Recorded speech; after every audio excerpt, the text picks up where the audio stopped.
QRM et Orléans n'ont plus que 2 journées en 2025, plus que 2 journées pour essayer de passer les fêtes un petit peu plus au chaud, l'esprit un peu plus tranquille. QRM pour s'éloigner de la zone rouge, Orléans pour essayer de retrouver des hauteurs et s'offrir pourquoi pas une année 2026 palpitante. On va regarder ce que Fabien Valéry nous a concocté. Ça risque d'être ce schéma en 4-4-2, 4-2 à plat, avec quelques choix intéressants. Celui qui nous interpelle le plus, évidemment, c'est le choix dans les cages de titulariser Ouparine Djoko à la place de Kane Bonnefi. La composition d'équipe d'Hervé Della Maggiore, là pas trop de surprises, même si on a quelques doutes sur la position de Celal Bozkurt. On imagine en tout cas qu'il devrait éventuellement jouer en position de numéro 10, on va dire, en soutien des deux attaquants que sont Arthur Lalias et Fad El Koumisti. Et un axe de progression et un axe de motivation pour les hommes de Fabien Valéry.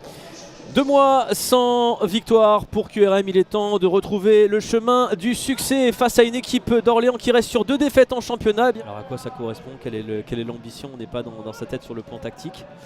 Mais oui, je vous écoute. Tout simplement, peut-être dans la première volonté, c'est contrecarrer aussi les animations offensives côté de l'US Orléans qui animent beaucoup sur les côtés aussi. Donc, une première frappe qui va être expédiée, le bon arrêt face à Florent Sanchez da Silva là. Parfaitement aligné. Vous avez un peu mieux il y a quelques instants sur l'autre angle, en tout cas nouvel appel dans la profondeur. C'est Celal Bozkurt pour l'instant. Pour l'instant, c'est vrai qu'aussi côté Orléans, je ne sais pas si vous êtes d'accord avec moi David, mais on permute pas mal. Un coup c'est Bozkurt qui va faire l'appel, un coup c'est Lalias, un coup c'est El Koumisti, les 3 joueurs offensifs. Il y a énormément de dépassements de fonction. Il y a beaucoup de variations, ouais. Et là la frappe, alors c'est surtout Florent Sanchez qui s'essaye à la frappe. Quasiment tous les Orléanais sont dans le camp de QRM. L'appel qui peut être tranchant si Namakoro Diallo le laisse filer, mais c'est bien défendu. Il est robuste Namakoro Diallo, l'ancien Nîmois, je le disais en début de match, c'est vraiment une des valeurs sûres de cet effectif de QRM version 2025-2026. Il y a une attaque là qui peut s'enclencher, en tout cas du côté des visiteurs, qui peut être dangereuse. La reprise de la tête qui est tentée par Jordan Morel, sans souci pour Ouparine Djoko, mais ça faisait quelques minutes qu'on n'avait pas vu un mouvement aussi limpide. La passe plein axe. Le bon contrôle est là, ça peut être très dangereux, ça peut s'ouvrir justement avec Diliwidi qui va être repris immédiatement. Ça peut profiter à Moujetski, Ismail Bouneb, le petit centre. Et finalement Charlie Jean qui sera le premier sur ce ballon. Qui défend.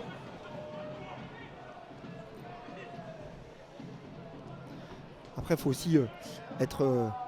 Ça peut enchaîner, je vais vous couper avec Jordan Morel. La frappe peut-être à venir de Florent Sanchez qui se met en position, en tout cas qui retrouve Morel en l'entrée de la surface. Ça combine très rapidement pour les joueurs de QRM. Et la frappe qui va être transperçante. Et le but qui est marqué par Mamadou Sylla qui se permet un dépassement de fonction. On va appeler ça comme ça puisque c'est un défenseur central qui vient ouvrir la marque avec style. Le ballon qui touche la transversale, qui ne laisse aucune chance à Ouparine Djoko. Et sur l'une de ses premières occasions dignes de ce nom dans cette partie, eh bien c'est Orléans qui mène 1-0 et qui va compliquer un petit peu plus la vie des joueurs de QRM. Le bon décalage, Namakoro Diallo qui peut envoyer un centre. Ce sera une tête, celle de Giraudon. Et plein axe, Mehdi Moujetski qui va se retrouver au sol. Ça peut partir en contre. Là, ça peut être dangereux. Là, ça peut fuser avec ce ballon qui va hériter à Fad El Koumisti. 54. Arthur Lalias qui va proposer, El Koumisti qui part dans des dribbles. Oh, la petite passe, elle est magnifique de Fad El Koumisti. Et quel tacle de Jérémy Mounses qui vient sauver un amour de passe. Je parlais de galette tout à l'heure. Là, Florent Sanchez, c'est exactement... Elle est sublime. Au-delà, même s'il y avait eu but derrière, la passe, elle est tout simplement sublime. Et le corner, parce que l'action n'est pas terminée, ça peut revenir à nouveau. C'était Arthur Lalias là dans les airs qui menaçait.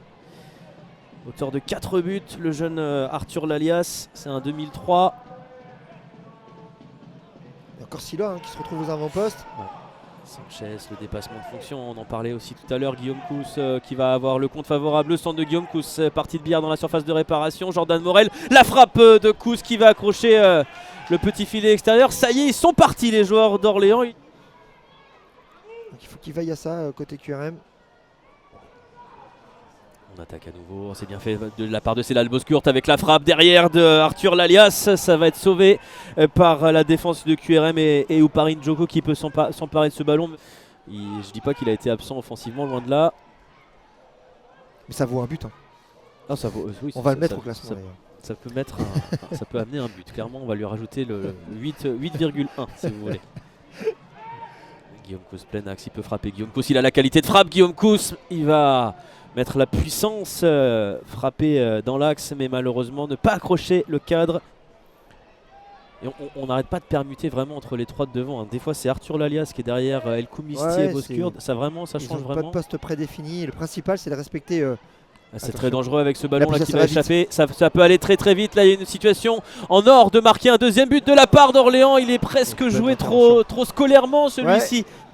Il y a du mieux en tout cas pour l'instant. Alors il suffit que je dise ça peut-être pour que je porte ma chance. Non, Mehdi Moujevski là il réussit un bon contrôle. Il y a du mieux parce qu'il garde le ballon un peu plus longtemps. Ils sont plus haut sur le terrain.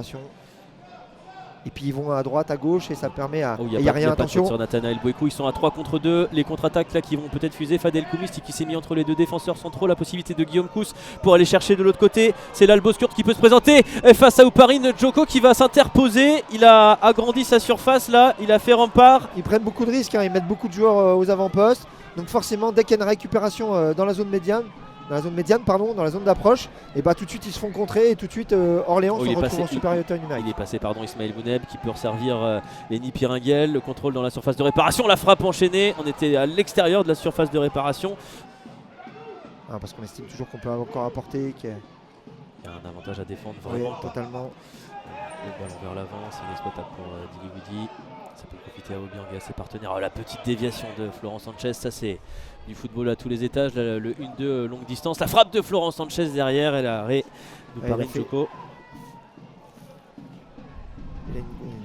Vers l'avant, vers Achille Anani, ça c'est bien fait. Le relais qui réussit avec Mehdi Moujevski. Là ça peut faire mal. La frappe de Moujevski, elle est arrêtée tant bien que mal par Charlie Jean. Et c'est le premier arrêt de la partie pour lui à la 86e minute. En tout cas le premier arrêt digne de ce nom. Ça peut donner des idées, ça peut donner des ailes à QRM qui va insister avec à nouveau Moujevski. La feinte de centre, le centre au premier poteau c'est Anani. Où on défend un petit peu comme on peut là pour le nouvel entrant Kouroufia Kébé. Mais attention parce que là QRM est bien parti pour tout donner. Surtout donner des sueurs froides aux joueurs du Loiret jusqu'au bout. QRM on le rappelle invaincu depuis 4 matchs face à cet adversaire. Est-ce qu'ils vont réussir à étirer la série à 5? On est sur 2 matchs nuls de suite. Nathanaël Bouekou à l'entrée de la surface de réparation. Le relais est réussi sur Achille Anani. Mais il est serré de près par Jimmy Giraudon. Allez, l'aube du temps additionnel, on y est dans ce temps additionnel. Si on veut piquer, c'est maintenant. Mehdi Moujevski, le ballon est frappé au deuxième poteau. Est-ce que ça peut être repris dans la surface de réparation? On va jaillir Charlie Jean qui a failli commettre une erreur. Est-ce que ce ballon est rentré? Non, il y avait hors-jeu. Finalement, il y avait une position de hors-jeu. Charlie Jean qui a failli commettre l'irréparable. Ouais. Interdiction donc pour le tireur de frapper directement. Il faut trouver un relais. Qui sera ce relais? Comment on va tirer? Est-ce que QRM au bout de cette soirée peut réussir à arracher quelque chose? Ça a été tiré, la frappe et voilà, ça a été contré, vous l'aviez dit. On sort très très vite de son but. Il n'y en aura pas, non, c'est terminé. QRM qui s'incline à nouveau dans ce championnat. 4e défaite de suite. Toujours pas de succès à domicile pour des Normands qui s'enfoncent un petit peu plus dans le doute. Orléans, après 2 matchs perdus, se relance avec une victoire qui va faire du bien. Orléans qui revient dans le wagon de tête.